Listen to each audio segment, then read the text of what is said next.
Hey, what's up, all you passionate people? Welcome to another edition of Passion and Grit. For those of you that don't know, we just came back from 3 weeks solid of my son being in ICU at Arnold Palmer, and I want to address something that happened during that time. You know, we made a few videos, we posted a lot.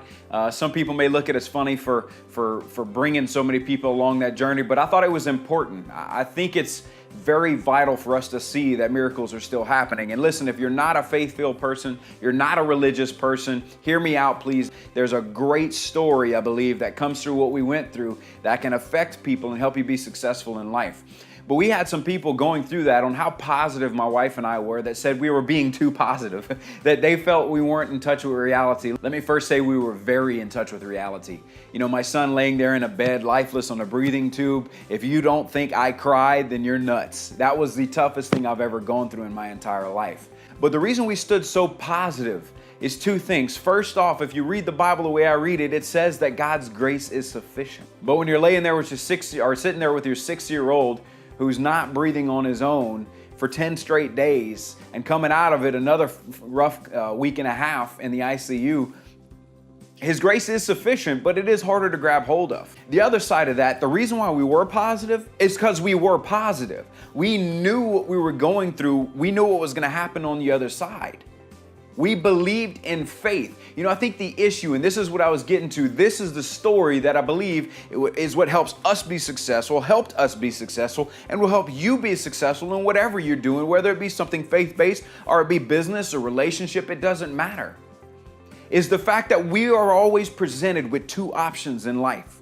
What I call option A, God's best for your life, and option B, which is settling. Well, in life, we come up with a decision. Maybe it's to start a new business. Maybe it's to go for a raise. Maybe it's to try a little bit harder in your job or in your business to go to the next level and bring more money to the table for you and your family. Or it's to take your relationship with your spouse or your friend to the next level by putting in a little more effort. Option A is that level. It's moving to the next level, what I call God's best for your life. Option B is what we settle for. You know why? Because we're not always willing to stand in faith on option A. For us, option A was my son coming home. Option B was burying my son in the ground and living without my son for the rest of my life. There was no option B for us. That's why we were so positive. That's why we looked like we weren't in touch with reality. The reality I was in touch with was that my God gave me the faith. My God gave me the strength to be able to stand on His word. His word said to knock and keep on knocking. His word said that if I stand in faith, I can force His hand to go towards what I'm standing in faith in. And so what did we do? We stood in faith with the fact that my kid was coming home. There was no option B. And that's your issue. That's why you're not going to the next level, is because there is an option B. You need to sever option B. You need to act like option B means death. If you stand that strong in faith, and you say, well, that sounds difficult. Yeah, it is. But that's why so few actually succeed on a big level, is because very few are willing to stand as if option B wasn't even there. Forget option B. Forget not having God's best for your life.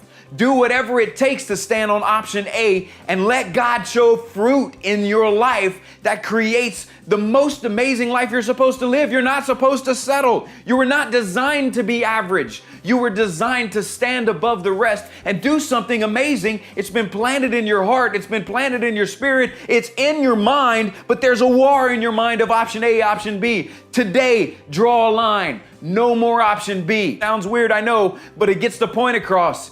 Act as if you were standing on that bedside. It's 2 o'clock in the morning. It's completely dark inside the room except for beeps and little lights going on machines that are telling you whether your son's doing well or not. Are you going to look at that? Are you going to look at the visual of what's going on? Are you going to look at your situation, your relationship, your bank account, the way your business or your job is going? Are you going to look at that as your faith level? I did, and it was a tough night.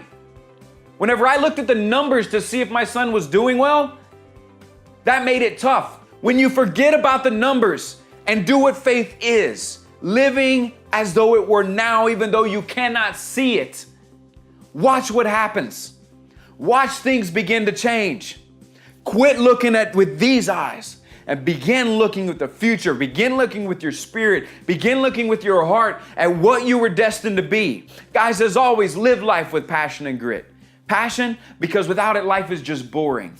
And sometimes you got to grit your teeth and do whatever it takes to succeed, because life is short. And it's time we stop just surviving it and start living it now. Love you guys.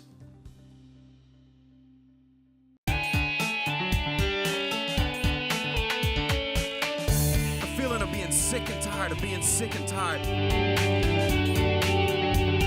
A choice to sit in it or to get better.